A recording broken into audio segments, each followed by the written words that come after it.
आज श्रीमद् भागवतम लीलार जे आलोच्य विषय गोपी प्रेमामृत बा गोपी गीत श्रीधाम वृंदावने रहित की माधुर्य लीला गोपिकार जे प्रेम कहे भागवती जे प्रेम जाने शुधु गोपी जाने शुधु गोविंद एर बाइरे केउ जाने ना। मीराबाई जे कथाटी आमादेर जानालेन भजनेर सार कथा बिना प्रेम छे नाहि मिले नंदलाला अर्थात भगवान के कखनो केउ बिना प्रेम भिन्न प्राप्ति होते पारे ना। एजন্য সেই প্রেমের মধ্যে দুটো বিষয়কে রাখলেন, একটা বিষয় তত্ত্ব, একটা আশ্রয় তত্ত্ব। ভগবান কৃষ্ণচন্দ্র হচ্ছে বিষয়, আশ্রয় হচ্ছে গোপিকারা। কি আশ্রয় করেছে? জীবন সর্বস্ব সঁপে দিয়ে শুধুমাত্র তার শ্রীচরণ আশ্রয়। এই জগতের বুকে ভালো করে শুনে নিন, যদি কোনো ছিদ্রযুক্ত নৌকায় কেউ পাড়ি দিতে চায় ওপারে যেতে পারবে না। ওর মধ্যে ওপারে যেতে না যেতেই নৌকায় জলপূর্ণ হয়ে সে মধ্যস্থলে প্রাণ ত্যাগ করবে। নৌকায় যদি ছিদ্র থাকে যেমনভাবে এপার থেকে ওপারে যাওয়া যায় না, কারো হৃদয়ে ভক্তি নৌকাটায় যদি ভক্তির কমতি থাকে, যদি ভগবত চরণে পূর্ণ বিশ্বাস না হয়, তাহলে পরে সেই ভক্তি দিয়েও কোনোদিন ভগবত চরণ প্রাপ্তি হয় না।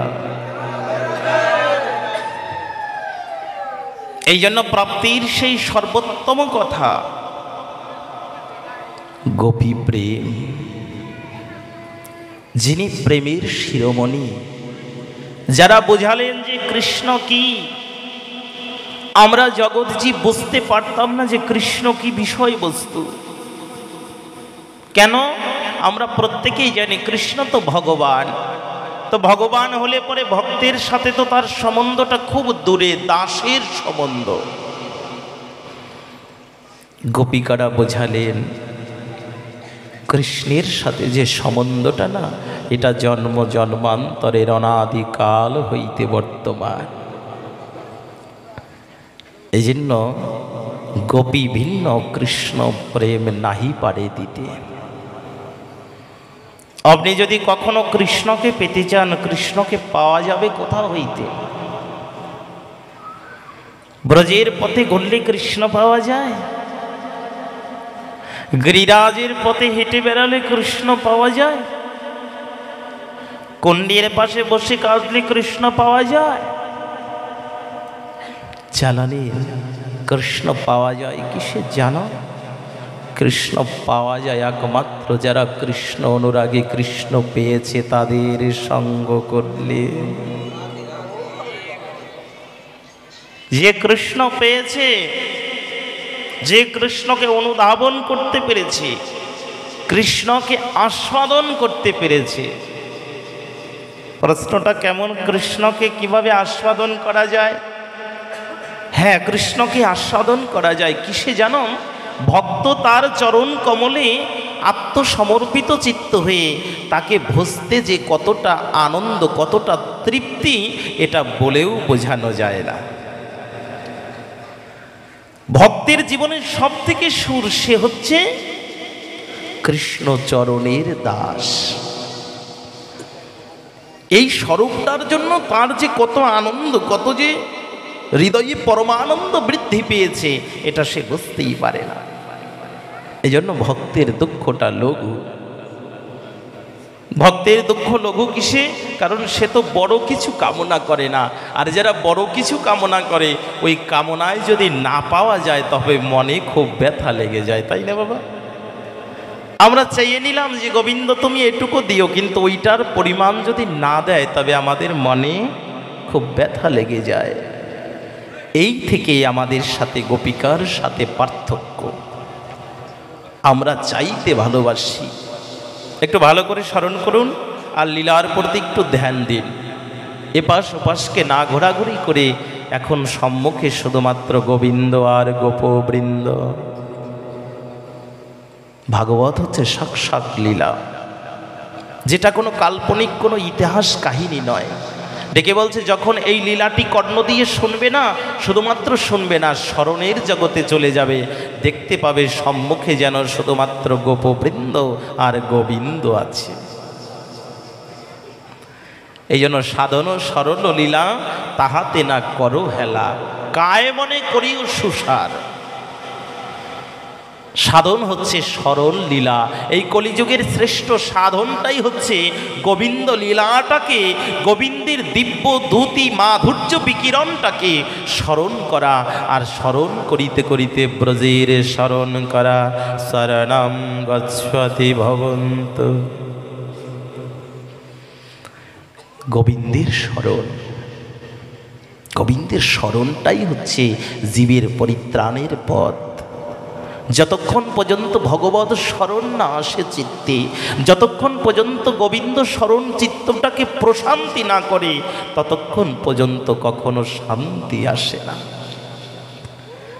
এই জন্য গোপিকার সাথে আমাদের একটু পার্থক্য আছে। একটু ভালো করে স্মরণ করে নিন, আমাদের সর্বদাই শুধু চাইবার প্রয়াস। আমরা চাইতে পারলে আনন্দ পাই, তাই না বাবা? গোবিন্দের কাছে আমরা চাইতে পারলে খুব আনন্দ লাগে। এটা হচ্ছে আমাদের মনুষ্য জীবের স্বরূপ। আর গোপিকার স্বরূপ হচ্ছে তারা গোবিন্দকে দিতে পারলে বড় আনন্দ লাগে। আমরা গোবিন্দের কাছ থেকে যতটা চেয়ে নিতে পারি, আমাদের মনটায় খুব আনন্দ বেড়ে যায়, তাই না? গোবিন্দ তুমি আমাকে এই দিও, সেই দিও, এই দিও, এগুলো আমরা চেয়েছি, আমাদের মনকে আরো চঞ্চল করে দেই। কিন্তু গোপিকারা যারা গোবিন্দকে আসলে পেয়েছে, তারা গোবিন্দের কাছে চাইতে না, গোবিন্দকে দিতে পছন্দ করে। এইবারে প্রশ্ন, গোবিন্দকে যে দিতে পছন্দ করে, গোবিন্দকে দেবার তো কিছু নেই। গোবিন্দকে দেব যে এমন কোনো দ্রব্য তো আমাদের মধ্যে কারো নেই। তাহলে কি দিতে গোপিকারা পছন্দ করেছিল? গোপিকাদের একটাই চিন্তা ছিল, জানো? গোপিকাদের চিন্তা হচ্ছে, গোবিন্দ তোমাকে যদি দিতে চাই না, জীবন সর্বস্ব উজাড় করে যেন তোমার চরণের দাস ধূলিকণা নয়, শুধু তোমার চরণের একটু রেণুকণা নয়, যেন তোমার চরণের তলার পরে যেন কোনো রূপ একটু মৃত্তিকা হয়ে থাকলেও জীবন ধন্য, তাতেও জীবন ধন্য। গোপিকারা জানো, কৃষ্ণ বিরহ ভিন্ন কোনোদিন গোপী হওয়া যায় না। একটু ভালো করে একটু স্মরণ করে নিন, এই জগতের বুকে অনেকে আমরা গোপী সেজে বেড়াই। আমরা বলে থাকি গোপনে গোবিন্দ ভজন করতে হয়, এই জন্য গোপী হতে হয়। গোপী কোনোদিন সেজে কোনোদিন গোপী হতে যাবেন না। একটু ভালো করে শুনে নিন, কেউ কোনোদিন সেজে গোপী হতে যাবেন না। কারণ গোপী তো সাজবার কথা নয়, গোপী তো হৃদয় দিয়ে অনুভব করার কথা। আর যারা গোপী হয়েছে না, তাদের জীবন সর্বস্ব সব কৃষ্ণ প্রেমের অনলে পুড়ে ছারখার হয়ে গেছে। কৃষ্ণ প্রেমের অনলে সমস্ত কিছু ছারখার হয়ে গেছে। সমগ্র দেহের মধ্যে গোপিকার চিত্তটায়, ব্রজ বৃন্দাবনে সমস্ত গোপীর চিত্তে অগ্নি প্রজ্বলিত হয়ে গেল। একটু ভালো করে স্মরণ করুন, গোপী হৃদয়ের মধ্যে অনল জ্বালিয়ে দিয়েছে। আচ্ছা বাবা, একটু চিন্তা করে দেখুন তো, যদি প্রবল বেগে কোথাও অগ্নিকাণ্ড ঘটে যায়, সকলে দৌড়িয়ে চলে যাবে না যে ওখানে গিয়ে একটু ওটাকে নিভানো যায় কিনা? ব্রজের প্রত্যেকে আসছে সত্য, কিন্তু নেভাতে পারে কি? জাগতিক জগতের যদি কোনো অগ্নি হতো, হয়তোবা কোনো যমুনার জল দিয়ে ঢেলে ওটাকে নেভানো যেত, তাই তো? কিন্তু যারাই ছুটে আসছে না, দেখতে তো পাচ্ছে না গোপিকার হৃদয়ে কৃষ্ণ প্রেমের অনল জ্বলিছে। ও আগুন তো দেখানো যায় না, ও আগুন প্রকাশ করা যায় না। এই জন্য গোপিকার হৃদয়টা পুড়ে যাচ্ছে, পড়তে পড়তে বহির্গমন হচ্ছে, নয়নটা রক্তাক্ত হয়ে গেছে। জানে, এটা হচ্ছে কৃষ্ণ প্রেম বিরহের অনল। আচ্ছা, একবার একটু চিন্তা করে দেখুন, গোপিকারা এক দণ্ড অদর্শনে রয়েছে গোবিন্দকে।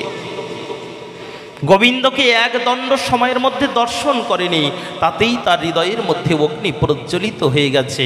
আপনি আমি একটাবার চিন্তা করুন তো, মাতৃজনী জঠরে সপ্তম মাসে গর্ভাবস্থায় যে রূপটা একবার দেখেছিলাম, আর সেই রূপ জনমের মতো হারিয়েছি, এখনো পর্যন্ত দেখতে পাচ্ছি না। কই তাহলে পরে আমাদের চিত্তে তো সেই অগ্নি প্রজ্বলিত হলো না? আমাদের এই বিরহটা কেন জাগলো না? হে গোবিন্দ, হে মাধব, সপ্তম মাসও সময়ে যে সময় তোমাকে দর্শন করেছি, আর জীবনের এত দিনগুলো চলে গেল, কই একদিনও কি তোমার দেখা হলো না? তোমার দেখাটা তো আমার হলো না, তাই কই আমাদের বিরহটা তো জাগলো না কেন জানো? ওই বিরহটাকে ভাবতে দেয় না, আর ভাব না আসলে কোনোদিন ভাবগ্রাহী জনার্দনের কৃপা হয় না। ওটাকে ভাবতে দেয় না, বিষয় তত্ত্ব, জাগতিক তত্ত্ব, এগুলো হৃদয় মনকে আরো প্রশান্ত করে না, আর মনকে চঞ্চল করে দেয়। এই জন্য ভাবতে দেয় না, জাগতিক সুখ দিয়ে ভুলিয়ে রাখতে চায়। এই জাগতিক জগতের সুখ দিয়ে ওটাকে ভুলিয়ে রাখতে চায়, কৃষ্ণ প্রেমের অনলটা জ্বলতে দেয় না। গোপিকার চিত্তে সে অনল জ্বলে গেছে। কাহা বৃন্দাবন, কাহা গোবিন্দ, কোথায় কোথায় ব্রজ বৃন্দাবন, কোথায় ব্রজনাথ? এই চিন্তা, এই কৃষ্ণ অদর্শন জনিত যে দুঃখ, যন্ত্রণা, ব্যথা। আচ্ছা, ভালো করে চিন্তা করে দেখুন, কারো হৃদয় থেকে প্রাণ যখন চলে যাবে, 1000 বিচ্ছু একত্রিতে কামড় দিলে যতটা যন্ত্রণা, মৃত্যু যন্ত্রণা তেমন। এমন প্রবল যন্ত্রণার মৃত্যুর যন্ত্রণা এক। তাহলে পরে ওই মৃত্যুর যন্ত্রণার সময়ও তো আমাদের কৃষ্ণ স্মৃতিজ্ঞানটা আসে না। তবে গোপিকার চিত্তে একদণ্ড কৃষ্ণ দেখেনি, তার মধ্যেও তাদের মৃত্যুময় চিন্তা নাই, শুধুমাত্র কৃষ্ণ আদর্শনজনিত ব্যথা। কৃষ্ণ আদর্শনের ব্যথায় ভুগছে, হৃদয়টা পুড়ে পুড়ে ছারখার করে গেছে। ভালো করে শুনে নিন, আমরা রাধা কৃষ্ণ সাজতে পারি, কিন্তু সাজলে কোনোদিন তদ্রূপ কৃপা আসে না। সেজে বেড়াতে পারি, ভালো করে সাজিয়ে কাউকে পূজা অর্চনা করতে পারি, কিন্তু এতে সার্থকতা নেই। এই জন্য গোপী প্রেমটার যে মাধুর্য না, ভাগবতে বারবার নিষেধ করেছে, হে মনুষ্য জীব, হে কলিহত জীব, কোনোদিন গোপী সাজতে যাবে না। যদি পারো গোপী হও, যদি পারো জীবন সর্বস্ব গোবিন্দ চরণে সঁপে দাও, কিন্তু কোনোদিন সেজে দেখাতে যেও না। আর যদি সেজে দেখাতে যাও না, জীবনে বড় একটা ভুল হয়ে যাবে। এই জন্য কোনোদিন সাজতে যেও না। গোপী তো মন দিয়ে গোপনে যা কোনোদিন প্রকাশ করেনি। জানো, কোনো গোপী না কৃষ্ণ বলে যে কাঁদবে, এই কাঁদবার চিন্তাটাও তিনি করতে পারেনি সংসারে বসে। এমন কোন গোপী শ্রীধাম বৃন্দাবনে ছিল, যাদের সাধনাটা ছিল একটু কৃষ্ণ বলে দুফোঁটা নয়ন জল পড়বে। কিন্তু জানো, বড়ই দুঃখ, বড়ই যন্ত্রণা, বড়ই ব্যথা। কোনোদিন এমন সংসার যাতনায় পড়ে একটু কৃষ্ণ বলে কাঁদারও তাদের সময় হয়নি। না কাঁদতে পেরে তারা ভুলে যায়নি কৃষ্ণকে, না কাঁদতে পেরে তারা কৃষ্ণ থেকে বিচ্যুত হয়নি। তারা কি করেছে জানো? যমুনায় স্নান করিবার কালে, যমুনায় যখন স্নানে গিয়েছে, ওই যমুনাকে ডেকে বলছে, যমুনা, তুমি তো সর্বপ্রথম গোবিন্দ কৃপা নিয়েছিলে, যেদিন বসুদেব মস্তকের পরে করে তোমার ভগবানকে নিয়ে যাচ্ছিল, সেদিন তো যমুনা দুটো বক্ষের পর দিয়ে হেঁটে যাচ্ছিল। সেদিন যমুনা দুটো বুক পেতে দিয়ে দুটা হস্ত দ্বারা গোবিন্দের দুটা চরণ জড়িয়ে ধরেছিল। গোপিকারা ডেকে বলছে, তুমি তো গোবিন্দ চরণটা বক্ষে জড়িয়ে ধরলে। গোপিকারা ডেকে বলছে, তুমি তো গোবিন্দ চরণটা বক্ষে জড়িয়ে ধরলে, তো আমরা তো শুনেছি যে বক্ষের পরে গোবিন্দ চরণটা থাকে ওই বক্ষটা বড়ই সুশীতল। গোপিকারা গিয়ে কি করছে জানো? পতঙ্গ যেমন ভাবে অগ্নি দেখলে পরে ঝাঁপিয়ে পড়ে, পতঙ্গ যেমন উত্তপ্ত অগ্নিকে প্রজ্বলিত দেখলে পরে আর টিকে থাকতে পারে না, ওই অগ্নিটাকে শান্তির জায়গা মনে করে ঝাঁপিয়ে পড়ে, গোপিকারা সুরধনির তীরে সেই যমুনার তটিনে, যমুনা তটিনীর কোলে গিয়ে ওইভাবে যমুনার বক্ষের পরে ঝাঁপিয়ে পড়ছে। মহাজনগণ লিখলেন, কেন ব্রজগোপীরা যমুনার পরে ঝাঁপিয়ে পড়ল কেন? কারণ ব্রজগোপীরা জানে যে বক্ষের পরে গোবিন্দ চরণ থাকে। যদি আমার মতো ত্রিতাব জ্বালায় দগ্ধীভূত কৃষ্ণ অনুরাগ প্রেমের জ্বালাটা কারো অন্তরে থাকে, আর ওই প্রেমের জ্বালার কারণে যদি ওই কৃষ্ণ যে পেয়েছে তার সুশীতল অঙ্গ স্পর্শ করিতে পারে, গোপিকাদের মনে তো কৃষ্ণ প্রেমের অনল জ্বলছে দাউ দাউ করে, তাই ওই যমুনার বক্ষের পরে ঝাঁপ দিতে চাইছে, কারণ তার বক্ষে তো কৃষ্ণ চরণ আছে। এ জগতের বুকেও একমাত্র এই পোড়া দুঃখটাকে, পোড়া হৃদয়টাকে, পোড়া বুকটাকে শান্ত করতে পারে তারা বৈষ্ণবঙ্গ স্পর্শে, বৈষ্ণব চরণ ধুলিতে সিক্ত হতে পারে যারা। এই জন্য যে হয় তোমার অনুগত তারে কাদাও মনের মতো। গোপিকারা ডেকে বলছে, কাদাও দুঃখ নেই, তারপরেও ঝাঁপিয়ে পড়ছে। ডেকে বলছে, জানো পতঙ্গ যেমন ভাবে পড়িছে পুড়িয়া, গোপিকার হৃদয় যায় কৃষ্ণ প্রেম গুণ হিয়া। চিন্তা করিতে করিতে ব্রজগোপিকার সেই প্রেম ও মাধুর্য। আচ্ছা জানো গো, এই জগতের বুকে গৃহের মধ্যে যদি কারো আগুন লেগে যায়, সর্বপ্রথম কাজ হলো ওই গৃহের মধ্যে কোনো জীবন্ত প্রাণী আছে কিনা, হয়তোবা কোনো গৃহপালিত কোনো পশু পাখি আছে কিনা। যদি ওই গৃহের মধ্যে কোনো গৃহপালিত পশু পাখি থেকে থাকে, আগে সর্বপ্রথম ওটার দরজাটাকে খুলে দিতে হবে, দরজাটাকে খুলে দিতে হবে, যাতে ওই প্রাণীটা না মারা যায়, তাই তো?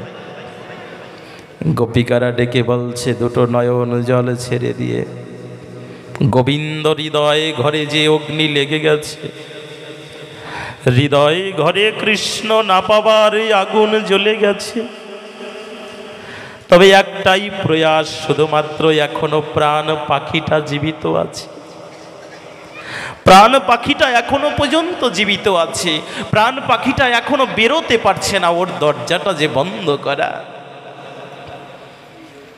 গোপিকারা ডেকে বলছে, গোবিন্দ আমার হৃদয় থেকে প্রাণটা বেরোচ্ছে না, এতবার চাইছি কৃষ্ণ অদর্শনে, কৃষ্ণ দুঃখজনিত কারণে হৃদয় থেকে প্রাণ চলে যাক, কিন্তু প্রাণ তো বেরোচ্ছে না। আমরা অনেক সময় বলে থাকি, আমার মৃত্যু তো হচ্ছে না, এত কষ্ট পাচ্ছি, গোবিন্দ তুমি আমাকে নিতে পারো না? একটু ভালো করে শুনে নিন, গোবিন্দ সময় ভিন্ন কাউকে অসময়ে নেবে না। যার যে সময়টা সম্মুখে চলে আসবে না, যে সময়টা তার জন্য উত্তম, গোবিন্দ সেই সময়ের মধ্যেই, গোবিন্দ তো খুব চালাক, গোবিন্দ তো খুব চতুর, কখন কার দেহ ঘর থেকে কি চুরি করে নিয়ে যাবে ওটা কেউ বুঝতে পারে না। এই জন্য ডেকে বলছে ব্রজগোপিকারা, হে গোবিন্দ আমার হৃদয়ের মধ্যে মন পাখিটা না এখনো পর্যন্ত বন্ধনে বাধা, একবার তুমি এসে করুণা করে, একবার কৃপা করে এসে আমার হৃদয়ে খাঁচা হইতে ওই প্রাণ পাখিটাকে একটু খুলে দাও, প্রাণ পাখিটাকে ছেড়ে দাও। কারণ ও যে কৃষ্ণ অদর্শনজনিত দুঃখ ভুলতে পারছে না। আমাদের শ্রীধাম বৃন্দাবনে এমন এক সিদ্ধ মহাত্মা ছিলেন, যিনি কিনা একবার রাধারানীর অহৈতুকী কৃপা করুণায় পরবর্ত হয়ে রাধা চরণকে আশ্রয় করে সে চরণ যখন হারা হয়ে গেল, সে চরণ থেকে যখন দূরে সরে গেল, ওই চিন্তা করতে করতে, রাধারানীর অনুরাগ চিন্তা করতে করতে তার সারা দেহটা অগ্নি জ্বলে ছারখার হয়ে গিয়েছিল। রাধা প্রেমের বিরহে অগ্নি জ্বলে গিয়েছিল, কেউ আগুন জ্বালিয়ে দেয়নি। সমগ্র দেহটা অনলে জ্বলিত হয়ে পুড়ে ছাই হয়ে গিয়েছিল। এগুলো কোনো ইতিহাস নয়, আমরা কেউ বুঝতে পারি না। আমরা শব্দটা শুধুমাত্র বলে রাখি যে জগতে বনের আগুন লাগলে পরে নেভানো যায়, কিন্তু মনের আগুন লাগলে কেউ নেভাতে পারে না। গোপিকাদের অনলটা হচ্ছে কৃষ্ণ কতক্ষণে পাব। গোবিন্দ তুমি আমার সম্মুখে থাকবে, সর্বদা তোমাকে নয়ন দিয়ে দর্শন করব।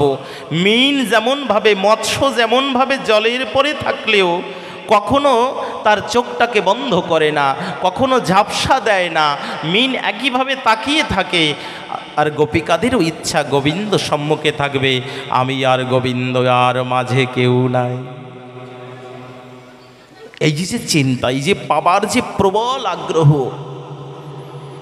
এটা বৃন্দাবনে বর্তমান সমস্ত গোপিকারা কৃষ্ণ পাবার জন্য ব্যাকুল, পাগল, খুব পাগল। জানো গো, ব্রজে যদি কোনো কেউ কৃষ্ণের মতো দেখতেও যদি কেউ একবার আসতো না, গোপিকারা বুঝে যেত এটা কৃষ্ণ নয়, এটা কৃষ্ণ নয়, বুঝে যেত।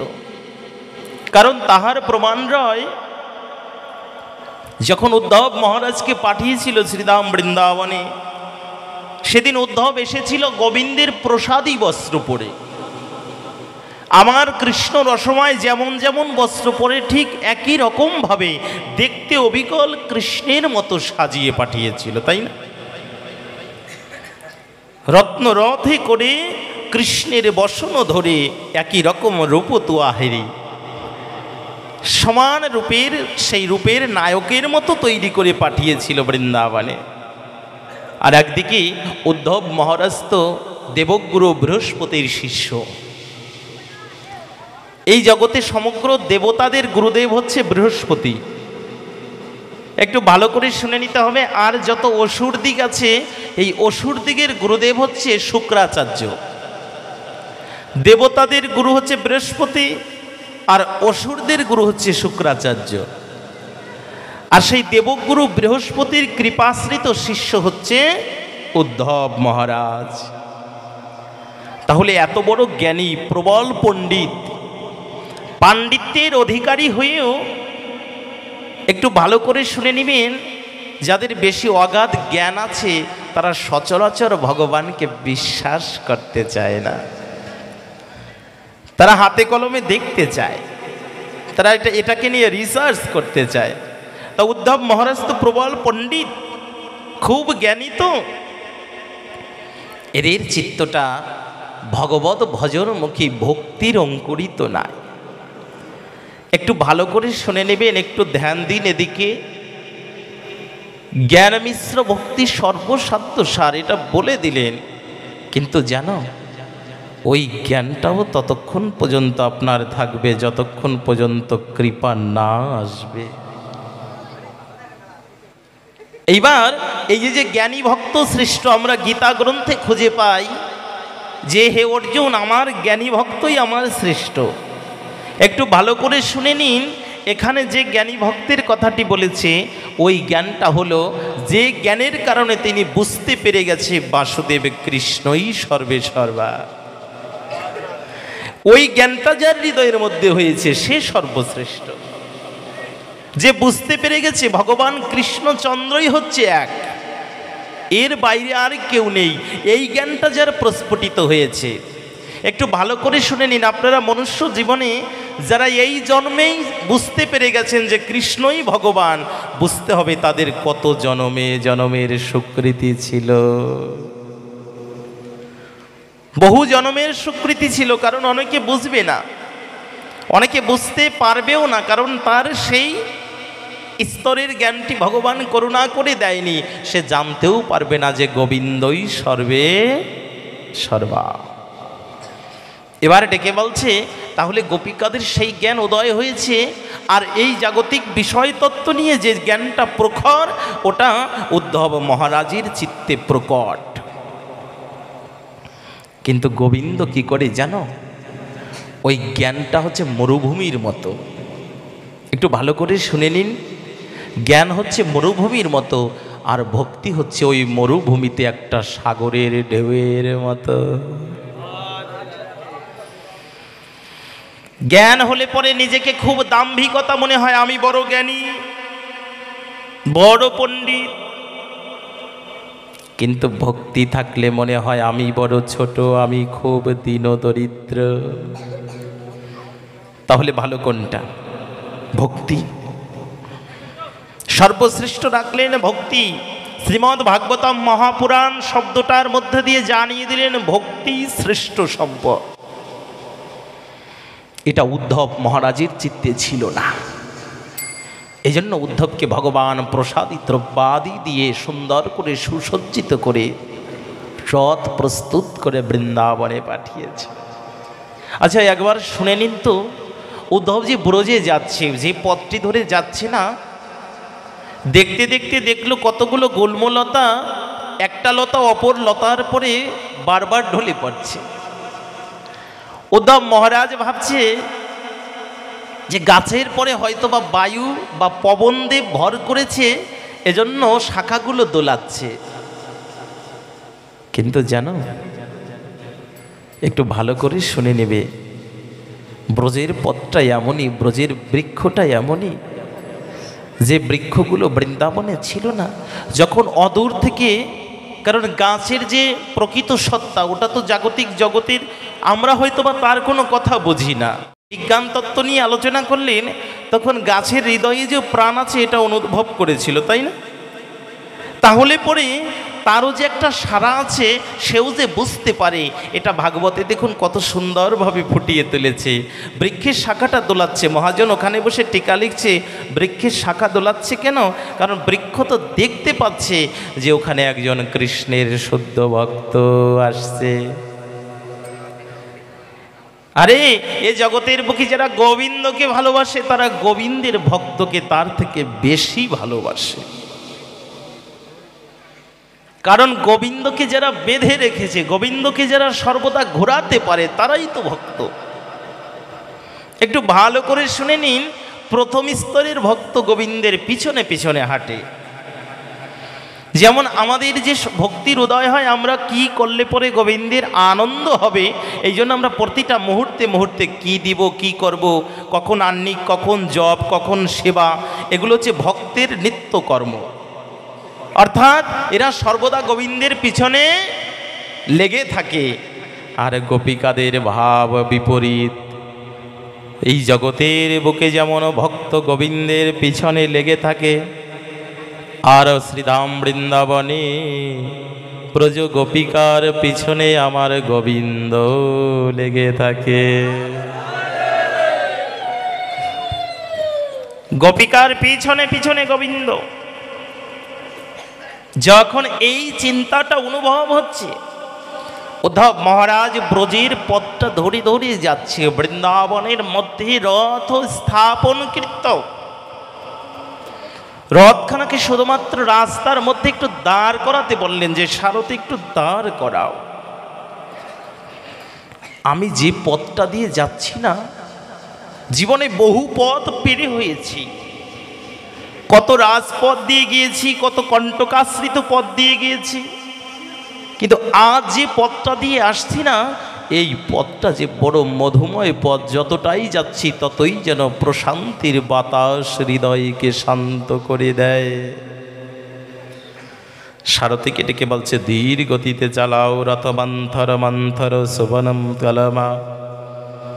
মন্থর গতিতে চালাও, মলয় পবনটা যেভাবে আসছে না আমার হৃদয়কে শান্ত করে দিচ্ছে। আচ্ছা, একটু ভালো করে চিন্তা করে দেখুন তো, বৃন্দাবনের এমন বাতাস, যে বাতাস লাগলে শান্ত হয়, তাহলে পরে আমরা কি সেই বাতাস থেকে বঞ্চিত থাকব? শাস্ত্রে লিখে গেলেন, যেখানে হয় ভাগবত আলোচন সেই তো শ্রী নিত্য নব মধুর বৃন্দাবন। আর ওই বৃন্দাবনে এসে যে একবার সাধুর অঙ্গের বাতাস লাগাতে পারে, তার ব্রজের বাতাস লেগে যায় হৃদয়ের পরে।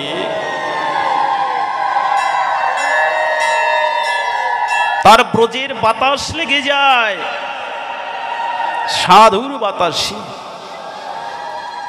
যখন উদ্ধব মহারাজ সেই ব্রজের পথটি ধরে ধরে হাঁটছে না,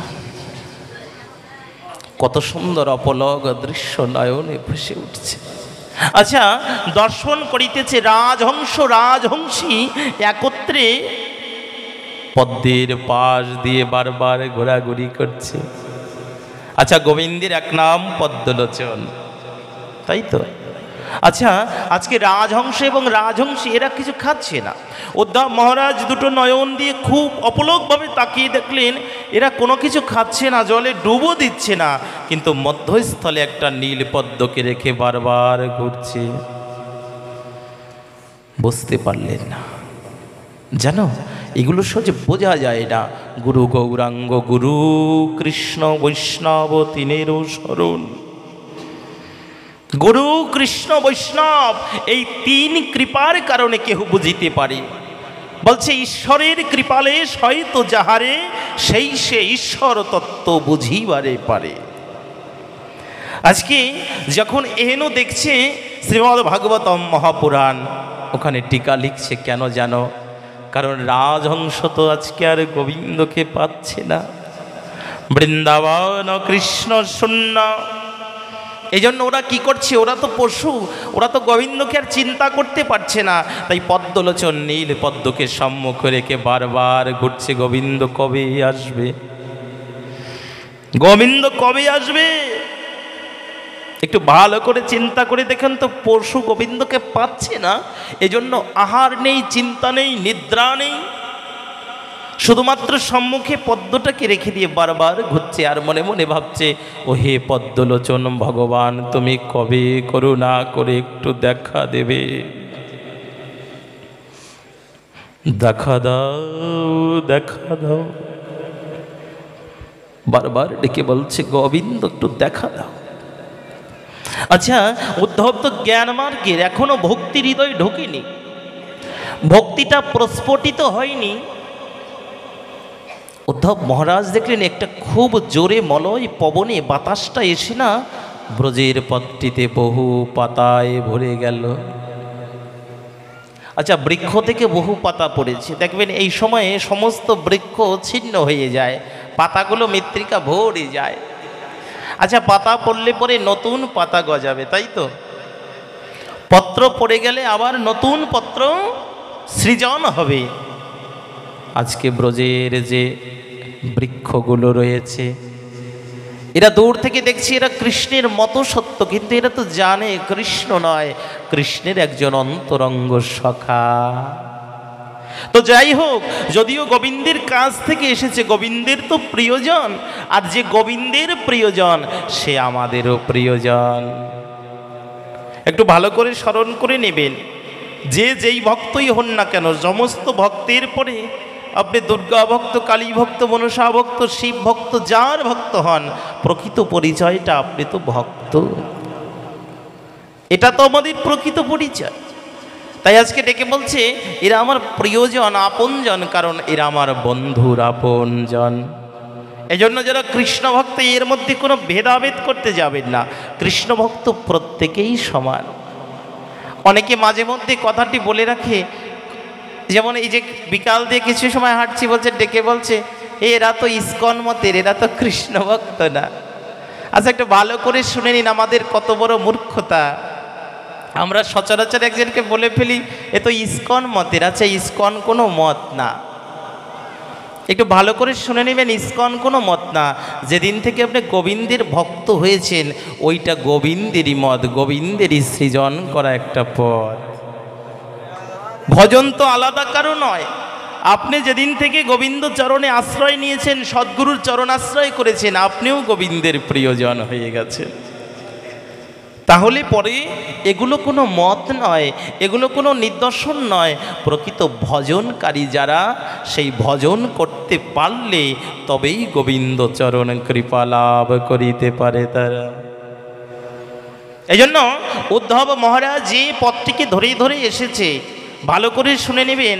আমরা সারাটা জীবন যারা সাধনা করি, যে সাধন করে নেই, এগুলো হচ্ছে পথকে আস্তে আস্তে হাঁটছি, পথটাকে হাঁটছি। আর পথ যতদূর যে হাঁটতে পারে তার পথটা তাড়াতাড়ি কমে যায়। যারা সময় থাকতে হেঁটে বেড়ায় তাদের অন্ধকারে পড়তে হয় না। উদ্ধব মহারাজ এসেছে সত্য, পবনের বাতাসে পত্রগুলো পড়ে ঝলে গেছে। ডেকে বলছে পত্র কেন পড়ে গেলে? ওগো জানো পত্র পড়ে গিয়েছে কি? আরে এ জগতের বুকে গোবিন্দ চরণ তো কেমন একটু স্বাদ পেয়েছি কিঞ্চিত মাত্র, কারণ সমস্ত বৃন্দাবন তো গোবিন্দের অঙ্গ গন্ধতে পরিপূর্ণ, ওটা কিঞ্চিত মাত্র পেয়েছি। কিন্তু গোবিন্দের ভক্তির অঙ্গ গন্ধটা কেমন, এজন্য তার চরণ পাবার জন্য ঢলে পড়েছে লতা। ভক্তির চরণ প্রাপ্তি হবে বিদায় পড়েছে। আচ্ছা উদ্ধব মহারাজ তাতেও বুঝছে না, কারণ এগুলো তো বোঝা যাবে না যতদিন পর্যন্ত ভক্তির বীজ হৃদয়ে না বসবে। ভক্তিটা যতদিন পর্যন্ত মন্ত্রণকৃত না হবে, গাঢ় না হবে, ততদিন পর্যন্ত ইহা বোঝার সাধ্য নয়। জানো উদ্ধব মহারাজ দেখতে দেখতে খুব মন্থর গতিতে রথের পরে বসে চতুর্দিকে পর্যালোচন করছে, দেখছে যে তার কোনো আপন প্রিয়জন সহচর বৃন্দ আছে কিনা। আচ্ছা উদ্ধব মহারাজ যে পাঠিয়েছে একটা সুন্দর একটা পত্র দিয়ে পাঠালো, গোবিন্দ একখানা পত্র দিয়ে পাঠালো। আচ্ছা একটু ভালো করে স্মরণ করে নিন তো, যে পত্রটা গোবিন্দ চাইলে পরেই গোপিকার হৃদয়ের মধ্যে সাড়া দিয়ে বলে দিতে পারত, তথাপিও সেই গোবিন্দই সে উদ্ধব মহারাজের কাছে একটা কাগজের পত্র লিখে দিয়েছে, গোপিকাদের দেবে, গোপিকাদের দেবে এটা লিখে দিয়েছে। আচ্ছা যিনি এই পত্রটা বহন করে নিয়েছে তিনি পত্রবাহক। আজকে উদ্ধব মহারাজ যখন পত্রবাহক হয়েছে একটাই চিন্তা, কখন সে গোপিকাদের দেখব আর কখন তাদের হাতে তাদের পত্রটা দিব, আমি নিজে মুক্ত হব। যখন বারবার হেঁটে হেঁটে আরো গভীরে প্রবেশ করছে, একটু ভালো করে ধ্যানটা দিন। আপনারা এখনো পর্যন্ত যে সুখ এবং শারীর কথাটি কীর্তন করেন, যে সুখ কোনোদিন কৃষ্ণ ছাড়া কিছু বোঝে না, আর যে শারী কোনোদিন রাধা ছাড়া কিছু বোঝে না, সুখের কাছে যদি কেউ কৃষ্ণ নিন্দা করে, সুখ তৎক্ষণাৎ যেন তার মুখটাকে বধির করে দিতে পারলে আনন্দ পায়। আর শারীর নিকটে যখন কেউ রাধা নামের কলঙ্কের কথা প্রকাশ করে, তখন শারী বারবার ডেকে উঠে বলে, যদি আমি মনুষ্য কোনো প্রাণী হতাম তাহলে মুখে অগ্নি প্রজ্বলন করে দিতাম।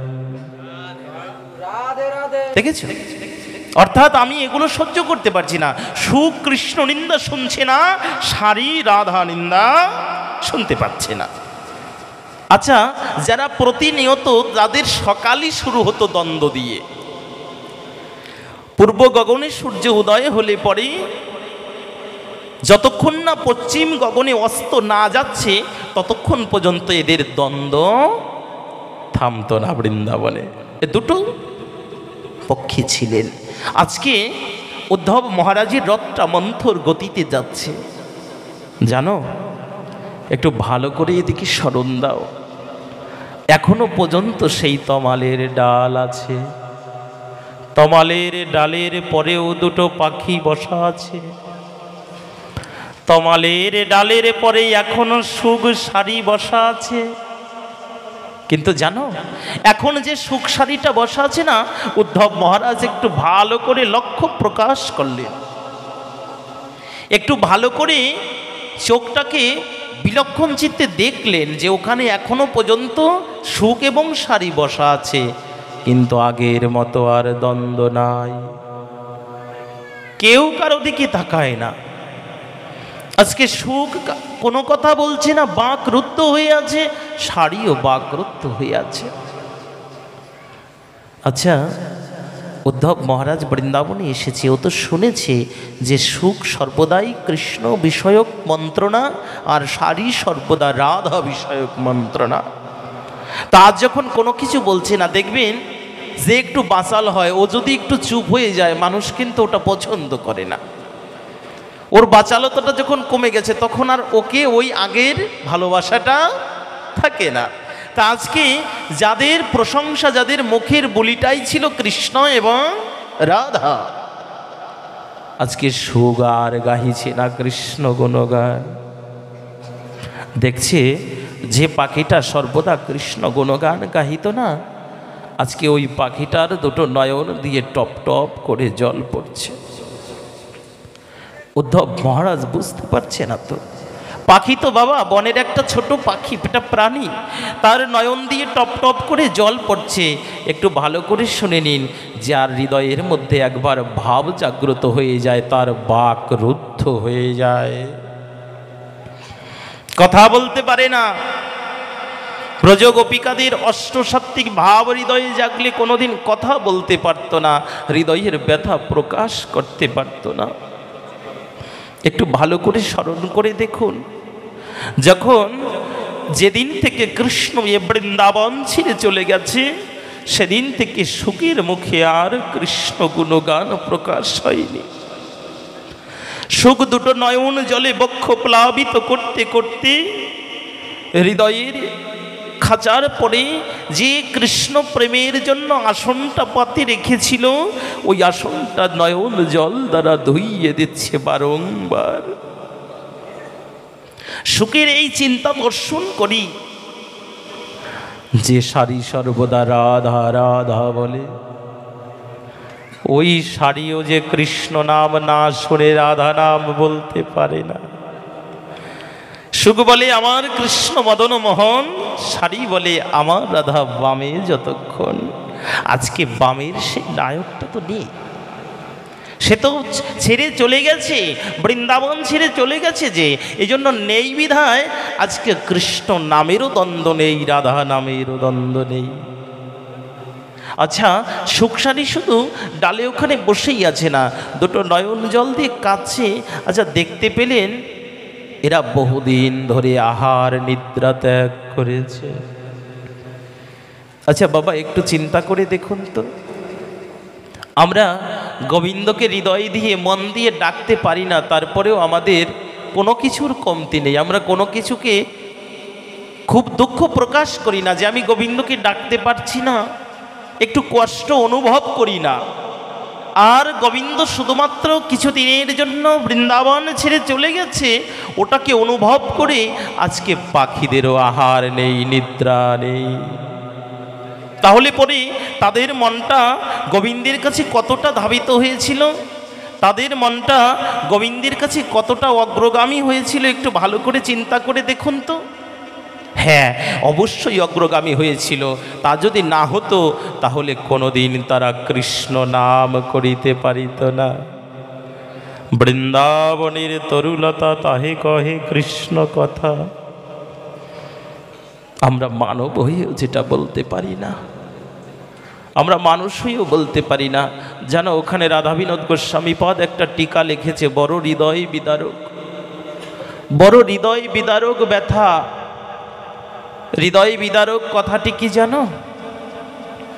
ওখানে টিকাটি রচন করলেন, এই জগতের বুকে কৃষ্ণ অদর্শনে পশু পাখি তাদের আহার নেই, কিন্তু একবার ভালো করে চিন্তা করে দেখো, যে চরণ জনমের মতো হারিয়েছি, এখনো পর্যন্ত যে চরণটা স্মৃতিজ্ঞানে আসে না, মৃত্যু সম্মুখী অবধারিত পিছনে দাঁড়িয়ে আছে, এখনো পর্যন্ত যে চরণের চিন্তাটা একবারও জেগে ওঠে না, তাহলে পরে বুঝতে হবে ওই পশু থেকে আমি মনুষ্যরূপী পশু বড়ই জঘন্য, আমি বড়ই দুষ্ট মন। ও মন, তোর হৃদয় চিত্তটা যে বড়ই দুষ্ট, কারণ ষড়রিপুর করাঘাতে পড়ে শুধুমাত্র 6 বার দুঃখই প্রকাশ করলি। এই জন্য এই ষড়রিপুর করাঘাত থেকে মুক্তি পাবার জন্য আমাদের প্রেম ভক্তির মহাজন শ্রীল নরোত্তম দাস ঠাকুর মহাশয় তার অমীয় গ্রন্থ শ্রী প্রেম ভক্তি চন্দ্রিকায় গাইলেন, এই যে ষড়রিপু আছে না, কাম কৃষ্ণ কর্মার্পণে ক্রোধ ভক্ত দেশি জনে, লোভ সাধু মুখে হরি কথায়। আরে এক একটাকে এক একটা কাজে দিয়ে দাও, দেখবে এরা কাজে যুক্ত হয়ে যাবে, আর অকাজ করবে না। যদি লোভটা থাকে না, ওটা সাধু সঙ্গে হরি কথায়, তোমার লোভটা যেন হরি কথা শ্রবণের প্রতি বেশি থাকে, তাহলে এই লোভটা তোমাকে ধ্বংস করতে পারবে না। আচ্ছা, আজকে ডেকে বলছে, ওহে মনুষ্য জীব, একটু ভালো করে চিন্তা করে দেখো তো, যাকে কতকাল আগে দেখেছিলে একবার দুটো চৈতন্য নয়ন উন্মিলন করে, কিন্তু আজও পর্যন্ত একবারও সেই নয়নটা আর ফিরে দেখা হলো না। আচ্ছা, জীবনে আর হবে কি না হবে এও জানি না, জীবনে কতটুকু ভগবত কৃপা হবে কেউ ভাবতেও পারি না। এই বলেও কি আমাদের চিত্তটা একবার কৃষ্ণ প্রেমে বিভোর হয়েছে নাকি? এটা ভেবেও কি একদিন কৃষ্ণ প্রেম জেগেছে? যদি তাও জাগত, বুঝতে হবে ভয় থেকেই ভক্তির উদয় হয়। আরে ভয় না পেলে তো ভক্তি আসবে না। ভগবানকে যদি, মৃত্যুকে তোমরা একটু ভয় পেয়ে থাকো, মৃত্যুকে যদি যন্ত্রণা মনে করে থাকো, তাহলে ওটার জন্যও তো প্রস্তুতির প্রয়োজন। প্রয়োজন না বাবা? যে কথাটি আমি প্রায় বলে থাকি একটু শুনে নেবেন। এ জগতের বুকে কোনো জায়গায় যাবার জন্য সমস্ত কিছুর পূর্বে একটা প্রস্তুতি থাকে। কি কি দ্রব্যাদি নিতে হবে, কি কি কাপড় চোপড় নিতে হবে, কতদিনের জন্য যাব, প্রস্তুত হই। একটু ভালো করে শুনে নেবেন। যে লোকে যাবেন, যেই লোকে আপনি বেড়াতে যাবেন, ওখান থেকে আর ফিরে আসবেন কি না আসবেন জানেন না। একটু ভালো করে শুনে নিন তাহলে। যে লোকে অনন্তকালের মতোই বেড়াতে যাচ্ছেন না কি যাচ্ছেন জানি না, কিন্তু তারপরেও কতটুক সম্পদ গুছিয়েছেন যে সম্পদটা নিয়ে যেতে পারবেন। রাধে রাধে। কি গোছানো হয়েছে? ব্রজ গোপিকাদের কোনো কিছু গোছাতে হয় না, ওদের যে গোছানো না ওটা হচ্ছে গোবিন্দ চরণ সম্পদ। এই জন্য কি করেছে জানো, যতবার কৃষ্ণ বলে কাছে, যতবার কৃষ্ণ চরণের প্রতি পশু প্রবৃত্তি, মনটাও আজকে গোবিন্দ অভিমুখী। আচ্ছা, যখন এই সুখসারীর সাথে দেখা হয়ে গেল, তারা এখন আর কৃষ্ণ প্রেমের নাহি করে গান, তথায় হৃদয় ও চিত্ত বহে অবিরাম। হৃদয়ে শুধু একটাই ব্যথা, বিরহ যন্ত্রণা, কৃষ্ণ কবে পাবো, কৃষ্ণ কবে দেখব। আচ্ছা বাবা, যারা একটু বিদেশে থাকে মনে করো, ওরা মনে করো 10টা বছর ধরে দূরে আছে, খুব মনটা ভরে, মানে যদিও ভিডিও কলে বর্তমানে দেখছে, তারপরেও না ওদের চিন্তা থাকে সাক্ষাতে কবে আপনজনদের দেখবো, তাই না? কবে সাক্ষাতে একটু আপনজনদেরকে দেখবো, তাদেরকে একটু সম্মুখে দেখতে পাবো। আচ্ছা বাবা, একটা কথা চিন্তা করুন না কেন, আমরা যে মনুষ্য কোলে জন্মগ্রহণ করেছি, জগৎ পিতা জগদীশ্বর ভগবান কৃষ্ণচন্দ্র, যার নিকট থেকে, জগৎ পিতা থেকে আমরা যে পুত্রগণ এসেছি, আজকে কতটা বছর সে পিতাকে ভুলে গেছি, কবে আবার দেখতে পাব। এই হচ্ছে কৃষ্ণ অনুরাগ। আচ্ছা, উদ্ধব মহারাজ এবার সেই সুখ এবং শাড়িকে দর্শন করে কিছুটা দূর আবার অগ্রগামী হলো। এবার দেখতে পেলেন অদ্ভুত কাণ্ড, খুব অদ্ভুত চরিত। একদল ব্রজাঙ্গনা, যাদের চুলগুলো শুষ্ক হয়ে গেছে, মৃত্তিকায় ভরে গেছে, যাদের চর্মটার উপর দিয়ে না মনে হয় বালুকার একটা আস্তরণ পড়ে গেছে, কোনো কোনো দেহটার উপর দিয়ে কাটার কণ্টকির আঘাতে ক্ষত বিক্ষত হয়ে রক্ত নির্গত হচ্ছে। আচ্ছা, একটু ভালো করে চিন্তা করে দেখুন তো, কেউ যমুনায় স্নান করে আনন্দ পায়, কিন্তু আজকে কোনো কোনো ব্রজগোপী যমুনায় তার অর্ধেক অংশটা যমুনার জলে আর অর্ধেক অংশটা বালুকার পরে আছে, তারপরেও মূর্ছিত অবস্থা, মূর্ছিত অবস্থায় আছে, স্মৃতি জ্ঞান নেই। ঝাঁপিয়ে পড়েছিল কৃষ্ণ পাবো বিধায় যমুনার জলে, যমুনার তরঙ্গের মধ্যে কৃষ্ণ তো বাঁশি বাজায়। ওই যমুনার যখন তরঙ্গটা প্রবল বেগে আসছে, গোপিকারা যেদিকে হেরেছে সেদিকে কৃষ্ণ, যখন ওই তরঙ্গের মধ্যে কৃষ্ণ দেখেছে, ঝাঁপিয়ে পড়েছে তরঙ্গের পরে। জানো, তরঙ্গের প্রবল আঘাতে মূর্ছিত হয়ে আছে, শরীরের অর্ধেক অংশটা যমুনার জলে, অর্ধেক বালুকার পরে পড়ে রয়েছে, তারপরেও জ্ঞান নেই। আচ্ছা, কৃষ্ণ প্রেমের কতটুকু অনুরাগ হলে পরে এমন হতে পারে? আচ্ছা, কোনো কোনো গোপী বারবার কৃষ্ণ পাবে বিধায় মুখ ঘষতেছিল বালুকার মধ্যে। কি বলবো বাবা, দেখবেন বরাহ যেটা শুকর, ওরা কি করে, কচুকে খাবার জন্য মুখটাকে বারবার ঘষে দেয় না মাটির নিচে, খাদ্যটাকে আস্বাদন করবে, খাদ্য খেলে উদরের জ্বালা যাবে। আর ব্রজগোপীরা কৃষ্ণ চরণ ধুলা আস্বাদন করবে বিধায় যমুনার বালুকার মধ্যে ঠোঁট ঘষছিল। একটু ভালো করে চিন্তা করে দেখুন অনুরাগটা কেমন। কৃষ্ণ পাবে বিধায়, কৃষ্ণ চরণ ধুলা প্রাপ্তি হবে বিধায় নিজের কোমল ঠোঁটটাকে বারবার বালুকার মধ্যে দিয়ে ঘটছে। কখন যে ঠোঁট ফেটে রক্ত বিক্ষরিত হয়ে সমস্ত দেহটা রুধি স্নাত হয়ে গেছে চিন্তা নাই।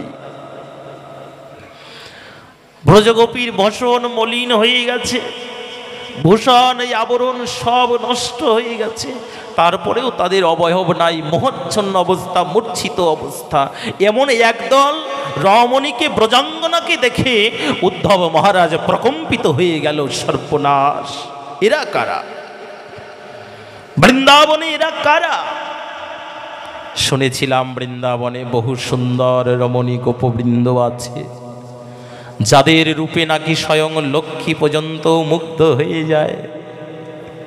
তাহলে পরে কাদের কি দেখছি? এরা কারা? এদের সমস্ত দেহটার মধ্যে বালুকার কণ্টকাশ্রিত হয়ে গেছে। জানো গো, এই জগতের বুকে যারা কৃষ্ণ নামে মূর্ছিত হয়ে যায় না, আবার কর্ণে যদি কেউ একবার কৃষ্ণ নাম দিয়ে দেয়, তখনই আবার মূর্ছাগত কেটে যায়। কৃষ্ণ নাম দিয়ে দিলেই এবার মূর্ছাগত অবস্থা কেটে যায়। যখন কৃষ্ণ প্রেমে এমন মূর্ছিত হয়ে আছে, উদ্ধব মহারাজ তো একটাই চিন্তা, এরা কারা? এই দলটা কারা গো বৃন্দাবনে? এমন কেউ আছে এখনো পর্যন্ত? আচ্ছা, আমি যে শুনেছিলাম কৃষ্ণকে সর্বস্ব দিয়ে যারা ভালোবাসে তারা ব্রজগোপী, কৃষ্ণকে যে সব দিতে পেরেছে তারা গোপী। তাহলে পরে এই দলটা কারা? এ কথাকে যখন বারবার স্মরণ করছে, বারবার চিন্তা করছে, এ দলটাকে তো জাগানো যাবে না, এত সহজে জাগানো যাবে না। যারা কৃষ্ণ নামে পাগল হয়েছে, সেই পাগলের ওষুধ একমাত্র কৃষ্ণ নাম। কৃষ্ণ নামে যে পাগল হয়ে গেছে, তার ঔষধ আর কেউ দিতে পারে না, কৃষ্ণ নামই তার ঔষধ। আচ্ছা, যখন উদ্ধব মহারাজ ডেকে বলছে কৃষ্ণ পাঠিয়েছে, এই তোমাদের পত্র, আমি পত্র দিতে এসেছি, একটু ভালো করে শুনে নেবেন। শুধুমাত্র একবার বলেছে কৃষ্ণ আমাদের পাঠিয়েছে তোমাদের জন্য একখানা পত্র লিখে, আমি ওই পত্রটা দিতে এসেছি, তোমাদের পত্র তোমরা নিয়ে নাও। ওগো জানো, মৃতের শরীরে যেভাবে যদি প্রাণ সঞ্চার হয়, সে যেমন ঝেড়ে ঝরে উঠে যায়, শুধুমাত্র কৃষ্ণ শব্দটা বলেছে উদ্ধব মহারাজ যে কৃষ্ণ আমায় পাঠিয়েছে এই পত্র দিয়ে, তৎক্ষণাৎ ব্রজগোপিকারা যে যেখান থেকে ছিল ধুলো খেলা ছেড়ে দাঁড়িয়ে পড়ল। কে পাঠিয়েছে? কৃষ্ণ পাঠিয়েছে। ও, তোমাকে দেখতে তো কৃষ্ণ মনে হচ্ছে, কিন্তু তুমি তো কৃষ্ণ নও, তুমি তো কৃষ্ণ নও। ডেকে বলছে, না, আমি উদ্ধব, বৃহস্পতির শিষ্য। তোমরা কারা? বলছে, আমাদের তো কোনো পরিচয় নেই। একটু ভালো করে ভাগবতটা শুনে যাবেন। যারা গোবিন্দ চরণে আসলে দাস হয় তাদের কোনো পরিচয় থাকে না। একটু ভালো করে শুনে নিন। নামের পূর্বে অনেকে দাস যুক্ত করছি। শাস্ত্রে কি বলেছে জানো? দাস তো অল্প ভাগ্যে হওয়া যায় না। দাস হয় না অল্প ভাগ্যে। কোনোদিন কেউ অল্প ভাগ্য নিয়ে দাস হতে পারে না।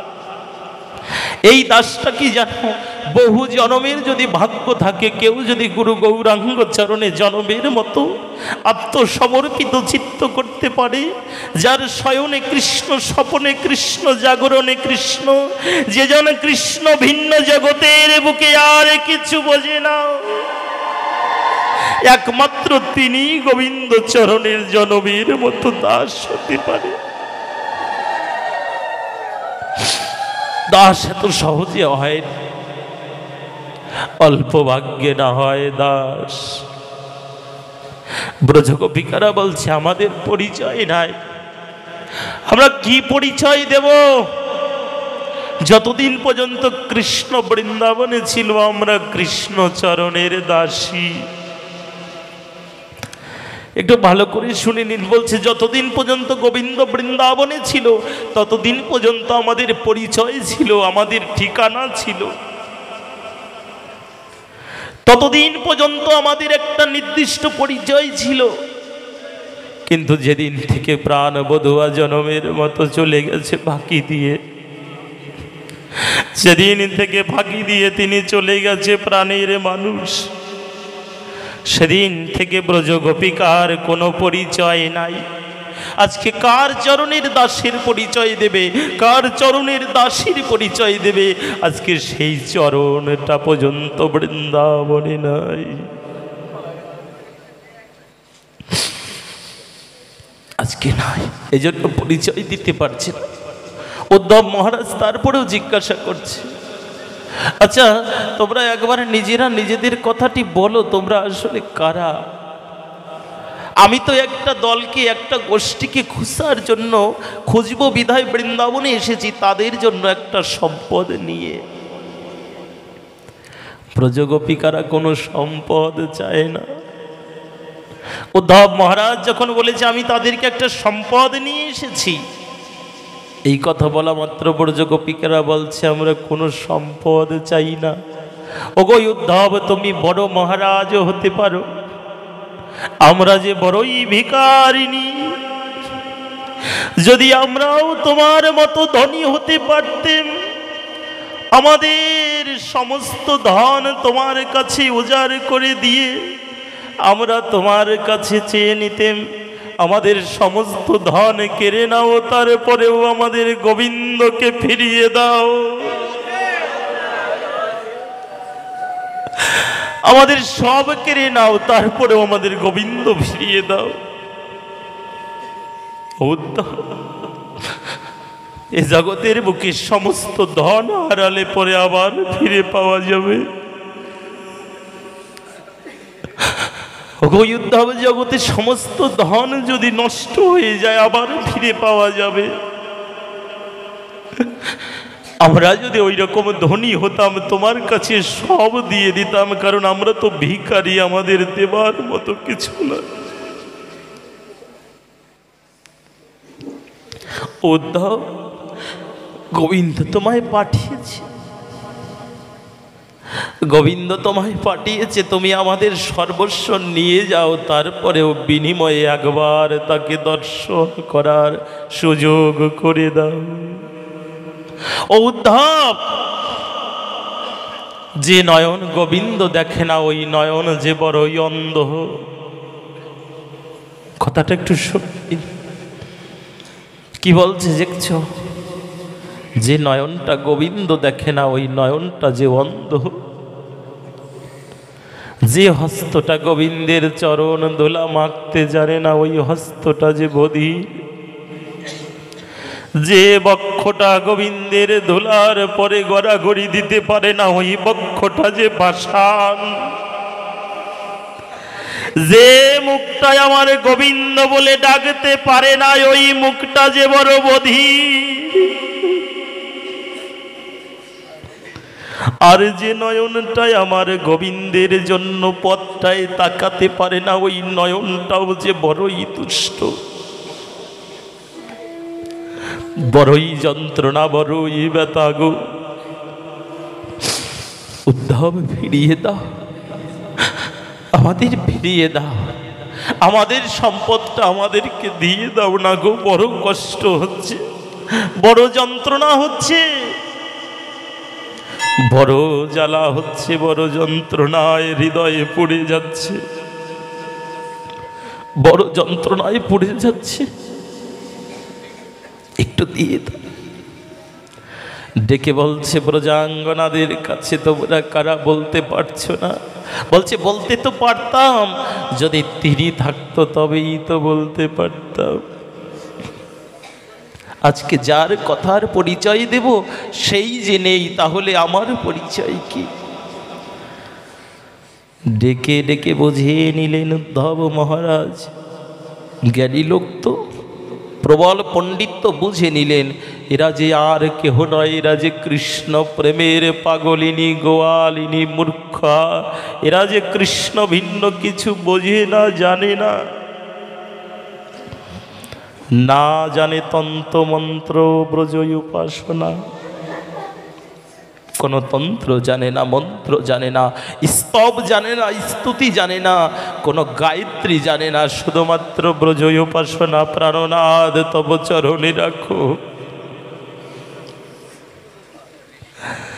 কোনো কিছু জানে না,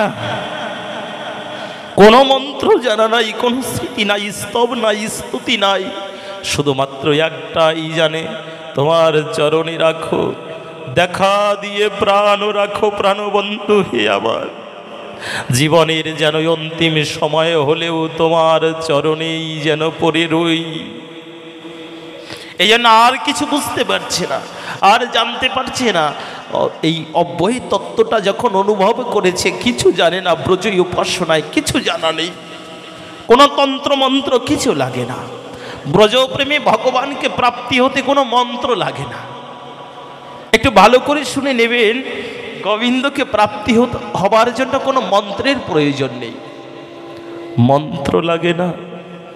ডেকে বলছে আমাদের কোনো কিছু জানা নাই, শুধুমাত্র একটাই জানি, গোবিন্দ আমাদের ছেড়ে যাবে না। আমরা কত বড় মূর্খ, একটু দুঃখে পড়লে বলি গোবিন্দ আমাদের দুঃখটা দেখলো না।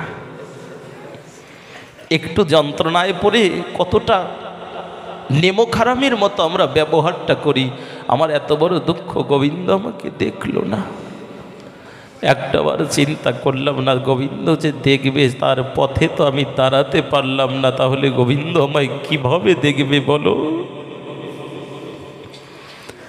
আমি তার দেখার মতো তার সম্মুখের পথে তো দাঁড়াতে পারি নাই, প্রতীক হতে পারি নাই।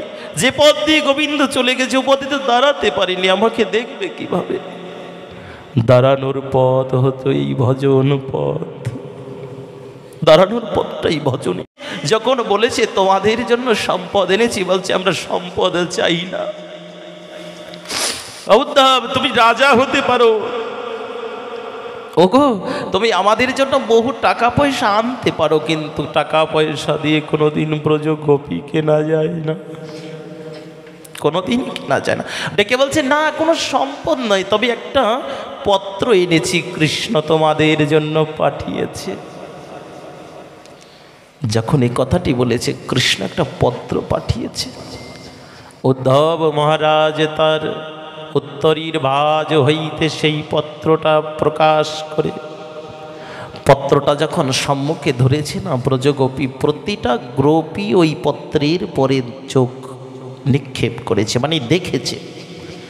প্রতিটা গোপী যখন ওই গোবিন্দের হস্তাক্ষর ওটা তো চিনে যায়, যখন গোবিন্দ যে হস্তাক্ষর দিয়ে গোপিকাদের সান্ত্বনা বার্তা পাঠিয়েছিল, ওই সান্ত্বনা বার্তা স্বরূপ যে পত্রটা জেগে উঠেছে, সমস্ত ব্রজ গোপিকারা দেখছে ওই পত্রের মধ্যে গোবিন্দ দুটি বাহু প্রসার করে বলছে, আয় তোরা ছুটে আয়। ব্রজ গোপিকারা দেখতে পেলেন ওই পত্রের মধ্যেও কৃষ্ণ আছে, পত্রের মধ্যেও গোবিন্দ আছে, পত্রের মধ্যেও সাক্ষাৎ পরমাত্মা রূপী ভগবান আছে। যখন বুঝতে পেরেছে পরমাত্মা রূপী ভগবান আছে, পরমাত্মা রূপী যখন ভগবান আছে দেখতে পেরেছে, জানো সমস্ত ব্রজ গোপিকারা ওই পত্রটা নেওয়ার জন্য ঝাঁপিয়ে পড়লেন। সকলেই পত্রটা নিতে চায়। উদ্ধব মহারাজ বলছে, এমন করো না, তোমরা তো শিক্ষিত না, কোনো লেখাপড়া জানো না, এরকম করো না। তোমরা জানো না পত্রটা যে ছিঁড়ে যাবে, ওটা ছিঁড়ে যাবার ভয় আছে। তোমরা একে একে করে পত্রটা পড়ে দেখো। কিন্তু জানো ওই পত্রের মধ্যে যে কৃষ্ণের প্রতিচ্ছবি ভেসে উঠেছে, প্রত্যেকেই চাই যে কার আগে কে কৃষ্ণকে ধরিতে পারে। যখন কার আগে কৃষ্ণকে ধরিতে পারে, কার আগে কৃষ্ণকে প্রাপ্তি হওয়া যায়, এই চিন্তাটা, এই অনুভবটা, এই বিধিটা হৃদয়ের মধ্যে জাগ্রত হয়ে ডেকে কি বলছে জানো, ডেকে বলছে কৃষ্ণ পাবো, কৃষ্ণকে পেতেই হবে জীবনে। পত্রটা সকল গোপী হস্ত দিয়ে প্রসার করে নিলেন। ও জানো গো, একটু ভালো করে ধ্যান দাও, এই কথা প্রসঙ্গের পরে ওই পত্রটাকে যে খণ্ড বিখণ্ডিত করে ফেললো ব্রজগোপিকারা, একটু একটু করে পত্রটাকে ছিন্ন করে ফেললো। যে যতটুকু ধরেছে অতটুকু ছিঁড়ে নিয়ে চলে গেছে। ডেকে বলছে, উদ্ধব তোমরা এমন করো না, কৃষ্ণ তোমাদের জন্য বহু সযত্নে পাঠিয়েছে, একবার পড়ে দেখো ওখানে কি লেখা আছে। ব্রজ গোপিকারা ডেকে বলছে, উদ্ধব আমরা কোনোদিন লেখাপড়া জানি না, আমরা বুঝতে পারবো না ওখানে কি লেখা আছে, কিন্তু আমাদের হৃদয়ে খাতার পরে লেখাটা বুঝতে পারি। গোবিন্দ আমাদের জন্য পাঠিয়েছে, আমরা ভালো আছি কিনা তাই দেখতে। উদ্ধব আমরা তোমার কাছে তো পত্র লিখে দিতে পারবো না, এজন্য তোমার কাছে জানিয়ে দিলাম যে ব্রজগোপিকারা কৃষ্ণ ছাড়া কোনোদিন ভালো থাকতে পারে না। গোবিন্দ ছাড়া তারা ভালো থাকতে পারে না, তারা কোনোদিন ভালো থাকে না। উদ্ধব দেহটা আছে কিন্তু প্রাণটা নাই, দেহ আছে প্রাণ নাই। ওই দেহের কি কোনো মূল্য আছে বাবা?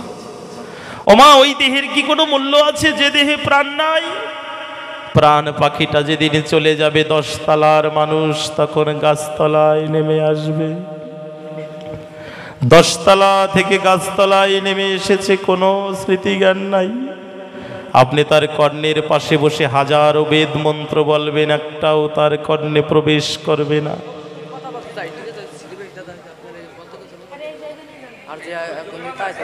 কিন্তু এখানে আছে, একটু কৃপা করে বসে যান মা। আর যে প্রসঙ্গটা এসেছে না, সমস্ত ব্রজ গোপিকারা ও পত্রটাকে যার যার করে ছিঁড়ে নিয়ে যাচ্ছে। ওগো জানো, ছিন্ন পত্রে নাহি হয় কোনোদিন কৃষ্ণদেব দর্শন। ছিন্ন পত্রটা দিয়ে তো পাচ্ছে না, তবে যে যতটুকু নিতে পেরেছে ওরা জানিয়ে দিচ্ছে গোবিন্দের কাছে, গোবিন্দ তুমি আমাদের প্রিয়জন। জয় জয় শ্রী গুরু শ্রীনিতাই গৌর প্রেমানন্দে হরি বল। রাধে। ব্রজ গোপিকারা রাধে রাধে গাইছে। এরা মনে মনে চিন্তা করছে আর কীর্তন করছে, চিন্তায় কীর্তন জাগছে।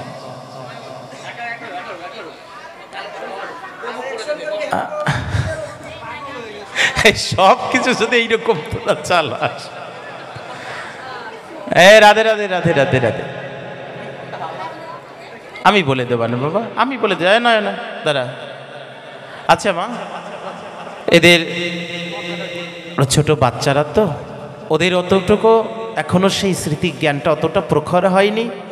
তোমাদের নিজেদেরই তো সন্তান, আজকে বড়ই তোমাদের গর্ব করার কথা, বড় আনন্দ পাবার কথা যে আজকে ওরা এতটুকু বাচ্চা হয়ে আজকে যে মহৎ ব্রতটা নিয়েছে, যে কাজটা নিয়েছে, এটা সহজে সকলে করতে পারে না, সকলে এটা করতে পারে না, বুঝেছো?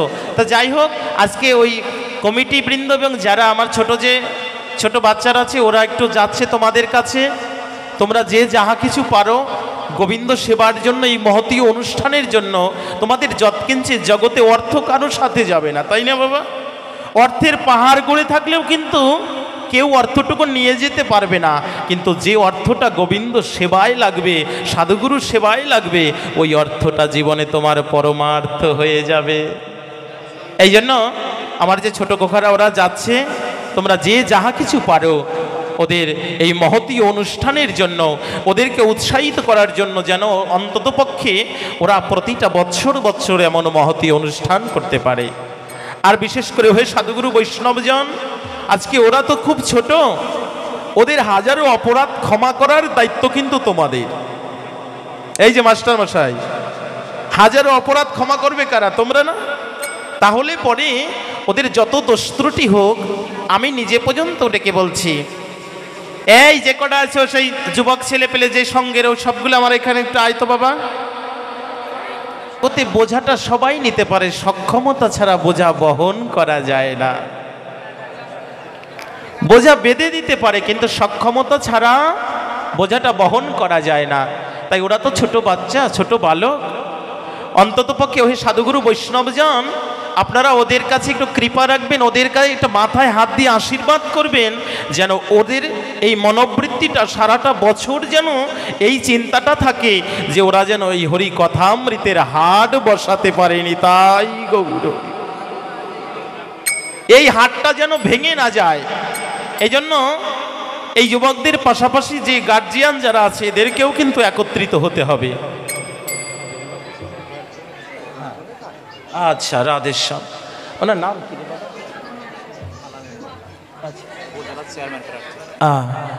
আমরা কিছুক্ষণ পূর্বে যে উপজেলা চেয়ারম্যান যে আমাদের সম্মুখে, রাধে রাধে, একটু ভালো করে শুনে নিন।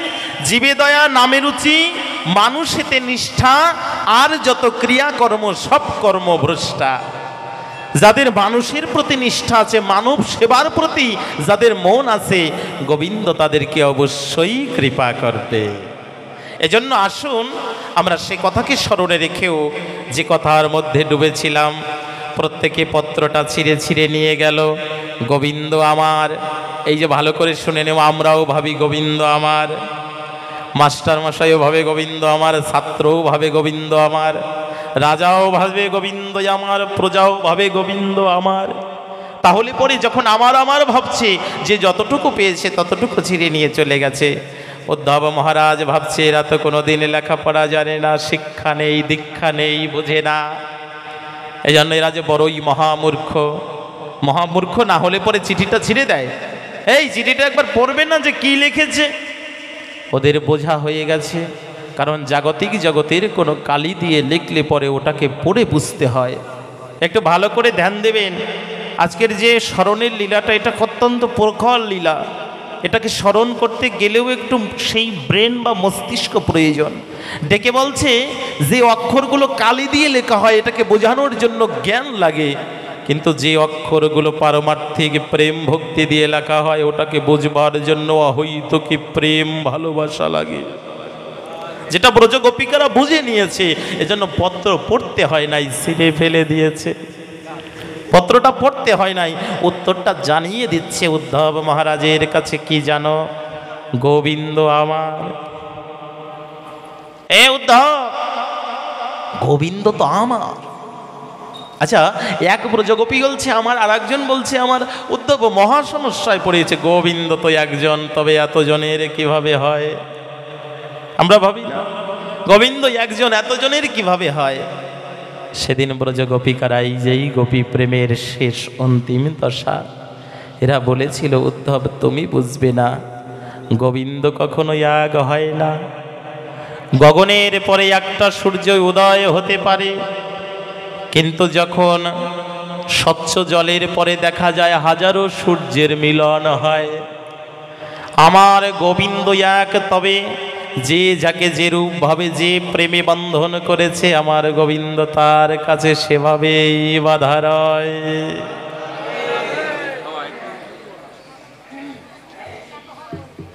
করতে করতে সারা একটু লিখে দিলে ভালো। আজ ব্রজগোপিকাদের এই প্রেমের অন্তিম দশায় আর দীর্ঘায়িত করা যায় না, কখনো কোনো কিছুকে বারবার কাটা যায় না, কাটতে কাটতে এক সময় আর পিস করা যায় না। মাছের পিস ছোট হয়ে গেলে বাঁচতে গেলেও পুরে, জাল দিলেও পুরে, কোনো পিলে কাজ হয় না। তাই এজন্য এগুলো তো নেটওয়ার্ক। অনেকে মনে মনে চিন্তা করতে পারেন বাবারা হয়তো বা করে আসে মুখস্থ, আমাদের কাছে বলে ঠোঁটস্থ। কোনো একটাও পরে কোনো দিন বলা যায় না, মুখস্থ করে কোনো দিন ভগবানের লীলা আলোচনা করা যায় না। ওটা ভক্ত আর ভগবানের সাথে তখন কানেকশন থাকে। যেমন তারের সাথে কানেক্ট হলে পরে বাল্ব জ্বলে ওঠে, যখন ভক্তির আত্মার সাথে ভগবানের পরমাত্মার কানেকশন হয়ে যায় তখন তার মুখ দিয়ে ভগবানের দিব্য বিকিরণ সদৃশ হরিকথা অমৃত ছুটে আসে। এটা কোনোদিন কেউ বলে দিতে পারে না, কোনোদিন কেউ ভেবেও নিতে পারে না। আজ সেই হরিকথামৃতের গোপী প্রেমটা হৃদয়ে ধারণ করে জানিয়ে দিলেন যে প্রেমের কারণে তারা কৃষ্ণ পেতে চায় সত্য, কিন্তু তারা কৃষ্ণ ছাড়া কিছু বোঝে না। এই জন্য ভালো করে শুনে নিন, এই যে যাদের যুবক ছেলেপেলেরা যারা আজকে এত কষ্ট করে এত সুন্দর নিত্য নব বৃন্দাবন তৈরি করলেন, আমি এদের কাছে একটা খুব আবদার করেছি। এই আবদারটা হচ্ছে এরা যারা আছে প্রত্যেকের কণ্ঠে তুলসীর মালা নিতে হবে এবং প্রত্যেকে অন্তত পক্ষে কিছুটা হলেও গীতার শ্লোকাবলী পড়তে হবে এদেরকে। কারণ কি, এটা হয়তোবা কোনো একটু কারণে ভালো লেগেছে এই জন্য এই আদর্শটা ধরেছে, কিন্তু এটা যাতে আরো স্থায়ী করা যায় এর জন্য কিন্তু এদেরকে অগ্রগামী হতে হবে। একবার ভালো করে শুনে নেবেন, যিনি একবার গীতাকে আশ্রয় করেছে, গীতা বুঝতে পেরেছে, গীতা পড়তে শিখেছে, গীতাটাকে হৃদয়ে গীতার ভক্তিটা ঢুকে গেছে, সে কোনোদিন আর কিছু হলেও কোনোদিন ধর্মান্তরিত হবে না। কারণ গীতা শিক্ষা দিয়েছে ভগবানের পরে আর কারো ক্ষমতা নেই, তিনি করুণা করে যাকে যে পাত্রে দিয়েছে ওটাই তার প্রকৃত পরিচয়। গোবিন্দ যা নির্ধারণ করে দিয়েছে, ভগবান যা নির্ধারণ করে দিয়েছে, এরপরে কারো কলম বসানোর ক্ষমতা নাই। তাহলে পরে সনাতন ধর্মে জন্মগ্রহণ করে গীতা যে আদর্শ গ্রন্থ, এই গীতার জ্ঞানটা প্রচার হওয়া চাই। একটু ভালো করে শুনে নেবেন, গীতায় 700 শ্লোক আছে, তাই না? হ্যাঁ, গীতায় কত শ্লোক? 700 শ্লোক। আর আমরা এখন যে ভাগবত শুনছি এখানে 18,000 শ্লোক। তাহলে পরে 18,000 শ্লোক যদি আপনি একটা একটা করে দিন পড়েন, তাতেও আপনার জীবনে ওই শ্লোক শেষ করে আপনি মৃত্যুবরণ করতে পারবেন না। একটা করে শ্লোক প্রতিদিন পড়বেন, তারপর সারা জীবনে আপনার ভাগবত পড়া হবে না। একটু ভালো করে চিন্তা করে দেখুন, সারা জীবনেও যেটা পড়ে শেষ করতে পারবেন না, তাহলে গীতা যেটা ওটাকে পড়া যায়। গীতা ওটাকে পড়ে শ্লোকগুলো বোঝা যায়। 700 শ্লোক আছে। এই ভালো করে শুনে নাও। নাও, সাধুগুরু বৈষ্ণব এসে গেছে। বৈষ্ণবের আগমন, নিতাই গৌর প্রেমানন্দে হরি বল।